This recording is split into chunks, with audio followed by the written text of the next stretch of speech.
In this video, I will show you how to remove an Instagram account in Meta Ads Manager. First, log into your Meta Ads account. Once you're in, you will see your main dashboard. Next, open a new tab in your web browser and go to Meta Business Suite. On the left side of the screen, scroll down to the bottom and click on the Settings button. Once you're in your settings board, under Accounts, click on Instagram Accounts.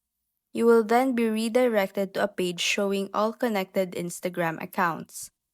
On the card of the account you want to remove, click the Remove button located at the top right corner. A confirmation message will appear. Click Remove again to proceed. If you encounter a prompt saying you need to fix issues before removing, simply click on Disconnect page at the bottom of the prompt. After that, you will be taken back to the confirmation screen. Click Remove once more.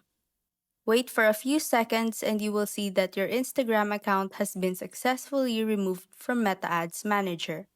And that's how to remove an Instagram account in Meta Ads Manager.